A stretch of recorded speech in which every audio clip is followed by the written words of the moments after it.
자, 이번 단원의 마지막 내용으로 5.0부터 새롭게 등장한 포문의 확대라든지 제너릭이라든지 아니면 오토 박싱이라는 이 세 가지 기능에 대해서 한번 배워보도록 하겠습니다.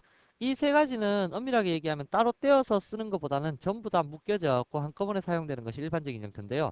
예를 들면 포문의 확대라는 것은 여러분들이 앞서서 공부해보신 이쪽 컬렉션 타입의 API들 쓸 때 이터레이터 같은 거 써보셨죠? 이뉴머레이션이나 그러한 데이터를 처리함에 있어갖고 포문이 이제 활용이 될 수 있다는 얘기입니다.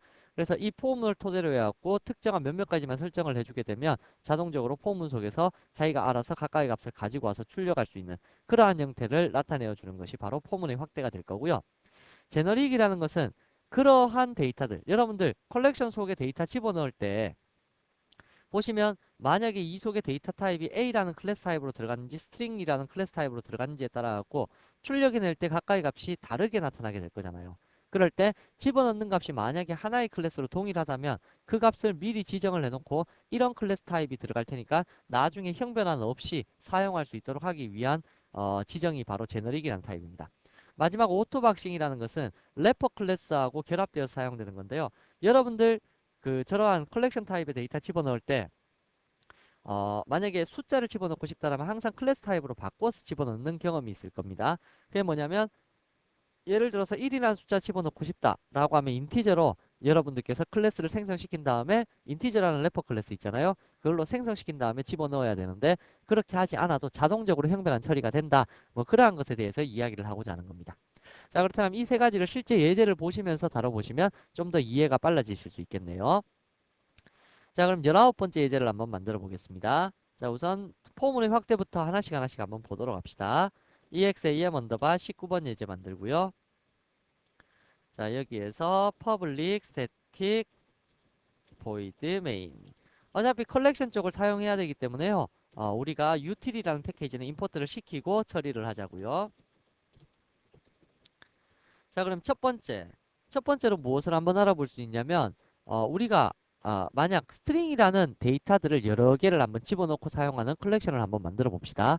예를 들어서 set 타입에 집어넣으면 될까요? 아니면 array 리스트에 한번 집어넣을까요? array array 리스트 al은 new array 리스트 라고 해놓고 이 array 리스트에다가 추가를 시키겠습니다. aaa 다음에 bbb 다음에 ccc. 자, 이러한 식으로 데이터를 집어넣었을 때 이것을 여러분들 추출해내서 빼내는 방법 뭐가 있었을까요? 그죠? 포문을 통해서 빼낼 수 있었죠? 인티저 i는 0에서부터 i가 al.size보다 작은 동안 뿔뿔 i 하셔서 하나씩 하나씩 빼내갖고는 다시 스트링으로 형변환 시켜야 되었죠? 그래서 스트링 형태로 형변환 시키겠습니다. al.get 몇 번째 거, i 번째 거 하셔서 비로소 무엇을 처리할 수 있냐면 이 임시라는 놈을 처리를 해갖고 출력을 시켜볼 수 있습니다.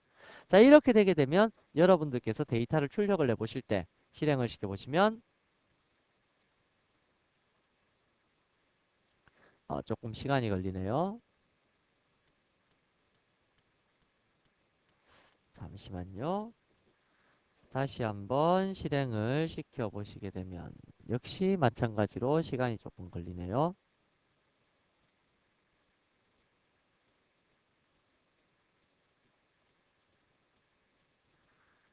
자, 그러면 실행을 한번 시켜볼게요. 시켜보시면 다음과 같이 AAA, BBB, CCC 이런 식으로 데이터를 추출해낼 수 있다는 얘기죠. 근데 이렇게 추출을 내내니까 이런 컬렉션 타입을 매번 쓸 때마다 우리가 원하는 형태로 형변환 시키고 추출을 해내고 이렇게 하니까 너무 힘들더란 얘기입니다. 그래서 이러한 포문을 좀 더 손쉽게 처리할 수 있도록 하기 위해서 무슨 방식이 나왔냐면 바로 포문에서 특정한 형태의 객체 값을 사용할 수 있도록 해서 콜론으로 연결을 시켜 놓고요. 뒤에 컬렉션으로 사용될 데이터의 값만 하나 적어두게 되면 자동적으로 요소의 것이 하나씩 하나씩 추출이 되어서 자동적으로 요 작업, 요 두 줄짜리 작업 있잖아요. 요 두 줄짜리 작업이 요 하나, 요 객체 속에 자동적으로 대입이 되면서 처리가 가능하다는 얘기입니다. 이렇게 되어버리면 여러분들은 단지 이 위에서 출력하는 거 있죠. 임시. 그러니까 요 객체를 미리 여기에서 만들어 두고 처리를 하는 건데 일단 스트링이 들어있을지 뭐가 들어있을지 모르기 때문에 일단은 오브젝트 타입으로 봤는데요. 그래서 요 타입의 선언은 바로 요거 선언하고 똑같고 나머지 요 줄과 요 줄에 대한 데이터가 바로 그냥 컬렉션 타입을 대입만 하게 되면 자동적으로 JVM이 알아서 처리를 해준다는 얘기입니다. 그래서 요거 이 객체가 만약에 컬렉션 타입이다라고 하면 포문이 알아서 이러한 형태로 변경을 시켜주기 때문에 여러분들은 이제 객체 타입하고 그 다음에 컬렉션 타입만 적어주고 나서 실제 출력을 하실 때 내가 원하는 형태로 형변환 시켜갖고 출력만 해주시면 된다라는 것이 바로 포문의 확대라는 겁니다. 다시 말하면 포문이 좀 더 좋아졌잖아요. 그렇죠? 포문을 사용함에 있어서 좋아진 형태로 출력이 되기 때문에 이러한 형태가 바로 포문의 확대. 결과값은 여하튼 똑같습니다. 이렇게 되는 것을 이야기하는 거고요. 그리고 두 번째로 나타나 있는 제너릭이라는 것은 방금 전에 보시니까 지금 현재 형변환을 반드시 했어야 되잖아요. 근데 우리가 집어넣을 때 보면 뭐라고 집어넣었습니까? 집어넣을 때 무조건 스트링으로 집어넣었으니까 물론 여러 가지가 이제 섞여 있다라면 당연히 오브젝트겠지만 그게 아니라 우리가 집어넣을 때 반드시 스트링이다. 이건 스트링이다라고 확신을 한다라면 그렇더라면 굳이 출력할 때 또 이렇게 형변화를 시켜서 출력을 해야 되는가? 그냥 이걸 스트링으로 받아서 스트링으로 출력하면 되지 않느냐라는 데에서부터 이제 이야기가 시작한 거죠. 그렇게 되면 이제 AL 속에 들어있는 것이 스트링이다라는 확신이 있어야 될 거잖아요. 그래서 여기에다가 꺽쇠와 꺽쇠 사이에 스트링이라는 데이터의 형태를 딱 집어넣어주고 그죠? 그래서 요 어레이 리스트에는 들어갈 데이터가 스트링밖에 들어갈 것이 없다. 라는 식으로 형태를 미리 지정을 하는 겁니다. 이렇게 지정을 해놓으면 들어갈 때도 이것이 스트링임이 확신이 되고 나올 때도 스트링임이 확신이 되니까 이렇게 스트링이라는 오브젝트로 쓰지 않아도 스트링이라고 쓰기만 하면 자동적으로 지가 알아서 출력을 시켜주는 이러한 형태를 바로 뭐라고 부르냐면 제너릭이라고 부른다고요. 그래서 출력되는 결과값은 똑같을 거고요.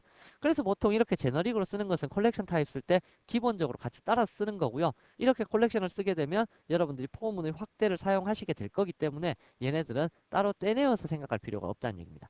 물론 지금은 제가 컬렉션만 설명을 하고 있는데 컬렉션뿐만 아니라 여러분들께서 만약에 그냥 일반 스트링에 대한 데이터를 배열로 되어 있는 데이터를 처리할 때도 역시 마찬가지로 처리할 수가 있다는 얘기입니다.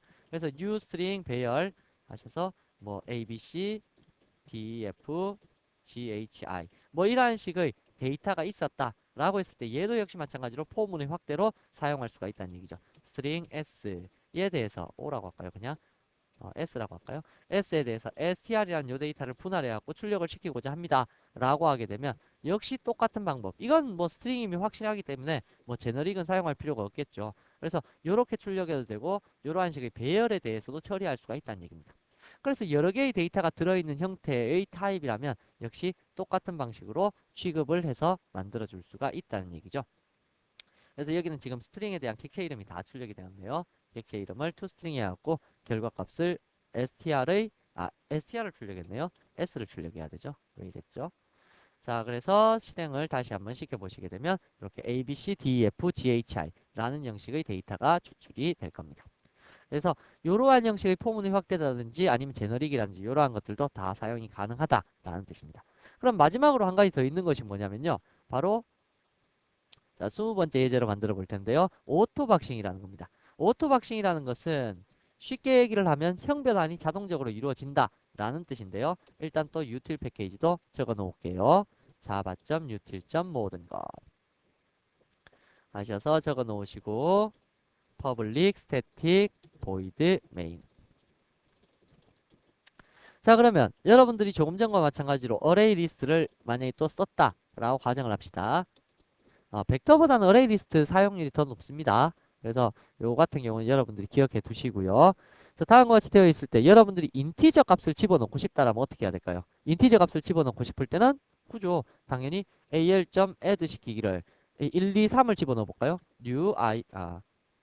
여기에다가 new intgr 인티저 1이라고 데이터를 하나 집어넣을 거고요. 두 번째로는 add new intgr 인티저 2 라고 데이터를 집어넣을 거고 add new intgr 인티저 3 이라고 데이터를 집어넣을 겁니다. 그럼 얘를 추출할 때는 당연히 뭐 앞서와 마찬가지로 i가 al.size보다 작은 동안 뿔뿔 i 라고 하면서 어떻게 뽑아내야 될까요? intgr 인티저 i에다가 인티저 a에다가는 인티저로 형변환시켜서 AL로부터 get 몇 번째 거? 이번째 거를 뽑아내겠습니다. 이러한 식으로 뽑아낸 다음에 이제 int 밸류를 또 뽑아내야 되겠죠. a. int 밸류 뽑아내신 다음에 system.out.println aa. 자, 요렇게 하시면 비로소 숫자 1, 2, 3이라는 값이 추출될 겁니다. 집어넣을 때 이렇게 집어넣고 빼낼 때 이렇게 빼낼 수가 있다는 얘기죠. 그래서 얘를 테스트 한번 해보시게 되면 다음과 같이 1, 2, 3이 나타나게 될 겁니다. 근데 만약에 우리가 포문의 확대라는 것을 배우셨죠? 그렇더라면 이번에는 어떻게 처리를 할 수 있냐면 요 줄하고 요 줄, 요 두 줄을 묶어갖고 하나로 만들 수 있다 그랬죠? 그래서 여기서 포문의 확대로 변경을 시켜 보시게 되면 일단 요렇게 변경을 시킬 수 있을 겁니다. 오늘 배웠던 거 활용해 보자고요. integer, integer a, a라는 걸로 뽑아내겠습니다. al이라는 요 데이터를요. 자, 그러면 문제는 al이라는 데이터를 이렇게 뽑아낸 다음에 integer aa에다가는 a.int value라고 하셔갖고 요 aa를 출력을 시키는 이러한 형태를 만들어 줘야 되는데 AL은 원래 기본적으로 오브젝트 타입을 리턴 시키잖아요. 그래서 제너릭도 같이 활용해서 여기에 들어가는 데이터는 인티저밖에 없다 라는 식의 클래스 타입을 써줘야지만 에러가 없어지게 될 겁니다. 이렇게 해서 출력을 시키더라도 역시 똑같은 내용이 출력이 되어서 1, 2, 3이라는 요 데이터가 나타날 수가 있죠. 근데 여기에 한 가지 더 하자면 우리가 이제 5.0에서 얘를 사용하면서부터 뭐가 달라졌냐면 이렇게 여러분들이 데이터를 일일이 인티저가 들어갈 거다라고 제너릭으로 명시까지 해놨는데 이러한 식으로 형변환까지 다 시켜갖고 집어넣을 필요는 없다라는 거죠. 그래서 일반 숫자 1 다음에 일반 숫자 2 다음에 일반 숫자 3을 집어넣으면 자동적으로 자기가 알아서 인티저의 형태로 형변환되어서 들어가지게 된다는 얘기죠. 그래서 인티저로 형변환되어서 들어가지고요. 빼낼 때도 여러분들이 굳이 뭐 빼낸 다음에 인티저로 이렇게 빼낸 다음에 그것을 다시 또 인티저로 인트 밸류로 빼내지 않아도 뭐가 된다는 뜻일까요? 그냥 A만 출력시키면 자동적으로 int 밸류, 적합한 타입으로 변형이 되어갖고 처리가 된다는 얘기입니다. 그래서 모든 것이 자동적으로 형태가 변환이 되기 때문에 여러분들이 처리하실 때는 그냥 기본적인 형태만 사용해 주셔도 결과값은 똑같다는 얘기죠. 그래서 합을 구해보시면 이게 자동 변환이 되었는지 안 되었는지 알 수가 있겠죠. sum이라는 거, 우리 책에도 이러한 예제가 있지만 sum이라는 것을 하나 만들어 놓고요. 인티저 sum이라는 곳에다가는 어떻게 해준다고요? sum에 더하기 이퀄 a를 덧셈을 해버리면 원래 인티저 클래스 타입인데 이게 바로 덧셈이 되나요? 라고 하면 자동적으로 int 밸류가 계산되었다는 뜻입니다. 그렇게 계산된 다음에 system.out.println sum은 sum 하셔서 출력시켜 보시면 1, 2, 3 다 더하면 6 나오겠죠? 그래서 이렇게 보시면 sum은 6이라는 결과값이 나타나게 됩니다. 그래서 포문의 확대라든지 아니면 여기에 제너릭을 사용하는 법이라든지 아니면 이러한 자동적으로 형변환되는 이러한 오토 박싱이라든지 이러한 기능들 5.0에 새롭게 추가된 내용들이었으니까 여러분들께서 이러한 부분들은 한번 계속 활용을 하시면서 처리를 해보시면 좋으실 것 같다라는 이야기입니다. 그래서 이 데이터 형태 변환시키거나 처리하는 법에 대해서 잘 한번 알아두시기 바라고요. 자, 그래서 우리가 파트 2가 여기까지의 내용이 모두 다고요. 라운드 마무리에서는 마이서클이나 마이렉 우리가 앞에서 다양성 배울 때 한번 만들어 본 클래스였죠. 이거를 무한개 입력받아서 도형을 여러 개 입력받는 거. 우리가 앞에서 만든 건 배열 10개 만들어 갖고 10개 정도만 입력받도록 했잖아요. 그것을 벡터나 어레이 리스트나 뭐 이런 거 사용하면 무한개를 입력받을 수 있을 거잖아요. 그렇게 무한개를 입력받는 예제를 여러분들께서 직접 작성하면서 이번 단원을 한번 마무리 지어 보시면 괜찮겠네요. 자, 그러면 이제 파트 3으로 한번 넘어가 봅시다. 이 과정은 여기까지로 마치도록 하겠습니다. 수고하셨습니다.